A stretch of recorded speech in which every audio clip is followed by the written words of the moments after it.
also sanctify it in the same way. Not to have respect or to actively disrespect what they hold to be sacred gives offence to their religious sensibilities, and this raises their anger. Note that this can apply to those who adhere to a different faith and sanctify a different set of items, as well as applying to atheists who sanctify nothing. The linkage between the sacred and respect is important, and I'll return to it later. But now I'll turn to reasons for not respecting God.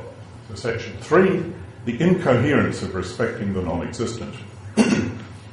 Normally people who think that God exists accord God some respect, but it is possible that a person who believes that God exists also actually accord him no respect.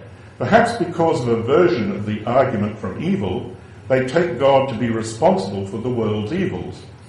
If it is in God's power to have lessened or prevented these evils, but he does not, then the theist might abandon their respect for God while still maintaining that God exists. This is not the atheist position. In what follows, it's not even necessary to assume atheism, namely that God does not exist. All that is required is that a person believes that God does not exist. Now, can a person claim both of the following? I respect the fairies, but I do not believe they exist. Well, no, this seems incoherent. Surely one would respond, if you do not believe the fairies exist, you're behaving quite oddly and incoherently in according them respect or even disrespect. Similarly, a person can claim both, I respect God's Zeus, or Baal, or Wotan, or any god of your choice, but I do not believe that Zeus exists. This is incoherent in the same way. There is something distinctly odd about exercising all the trappings of respect for a god, but at the same time also believing that God does not exist. The atheist lack of respect for God or religion turns on the following principle. If a person accords respect to some object, then it is a necessary condition that they also believe that the object exists. And this is logically just the same as, if a person does not believe that an object exists, then they cannot also accord respect to that object. Nor does it follow that they accord disrespect. So one atheist argument for why we owe religion no respect turns on the claim that it makes no conceptual sense to respect or disrespect what one also believes does not exist. What about respect for the false rather than the non-existent? These days, most physicists do not think that Newtonian mechanics is true because they think that they have better theories, those of quantum mechanics and general relativity theory, that are inconsistent with Newtonian mechanics. However, they might still respect the false Newtonian mechanics in the minimal sense, to be discussed more fully shortly, of paying considerable attention and even working on it to solve scientific problems. But there are systems of belief that are so remote from any evidence or so obviously false that they do not command any respect whatsoever. Not only can one not share such beliefs held by others, but also one cannot respect them or their beliefs. Here is a sample. The beliefs of flat earthers, the beliefs of those who think that alien abductions occur, the beliefs of those who hold that we all go to heaven after death, or the beliefs of those who think that Jesus Christ is our Saviour. In general, one cannot respect belief systems which one also thinks seriously lack epistemic credentials. They are false, or they have little or no evidence in their favour and much against. This will also include the rather mindless accordance of respect to all religious doctrines, since they are inconsistent with one another.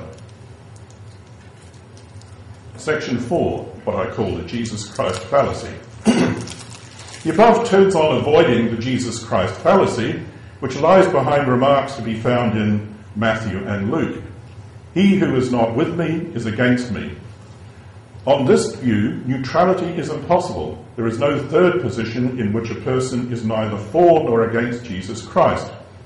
Not only is this a display of megalomania, it also commits the fallacy of inferring that if one is not for Jesus Christ, then one must be against him.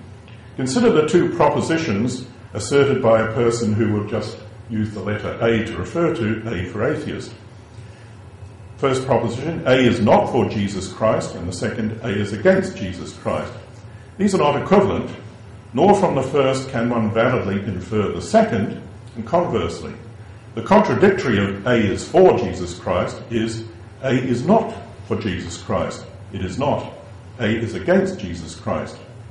To make the fallacious inference is to ignore a logical point, the difference between contradictory and contrary propositions. Two contradictory propositions cannot be either true or false together, but two contrary propositions, while they cannot both be true together, can be false together. Thus, A is for Jesus Christ and A is against Jesus Christ are contraries and can both be false together. There is the possibility that A is indifferent to Jesus Christ, in that A is neither for nor against Jesus Christ.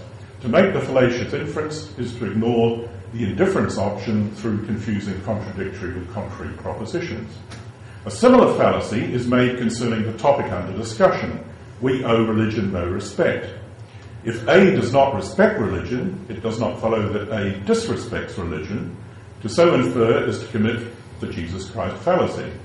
It is open to A to be indifferent to religion or to be bored by it and so pay no attention to it. Merely having lack of respect for religion is quite distinct from actively disrespecting it. A case could be made for active disrespect on the part of Ataturk, who wished religion at the bottom of the sea. Islam was certainly given active respect when he brought it under state control and created a secular state, or laicite, within Turkey, in itself a rather remarkable undertaking. Active disrespect for religion can also arise through satire, lampooning, blasphemy, and profanation. And this raises, as is suggested by the UN Secretary General, the contentious issue of possible restrictions on freedom of speech. This is a large and important topic, and it really needs another address altogether. However, I will just say this. The restrictions on freedom of speech ought to be quite minimal. Democracy is undermined to the same degree that restrictions are imposed upon the freedom to speak on any issue. And this includes being able to make remarks that might offend the sensibilities of religious believers, since these can well be the very issues that are up for debate in a democracy. As the philosopher of law Ronald Dawkins puts the matter in an article entitled "The Right to Ridicule," quote, "Free speech is a condition of legitimate government."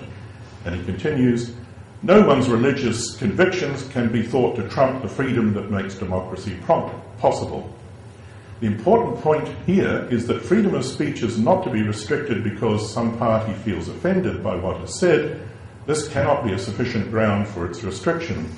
In contrast, one may be restrained in what one says on prudential grounds, for example, the degree of intimidation or even violence to which one might be subject by those who feel offended. But such restraint is not to be taken as providing a genuine condition which puts restrictions on freedom of speech. Well, the fifth part of this talk, 6 kinds of respect and respect creep. Now we move to the question of what we mean by respect. It turns out to be a slippery and highly ambiguous word. Many distinct meanings have been found in most dictionaries, 6 of which are relevant to our purposes here. Respect 1.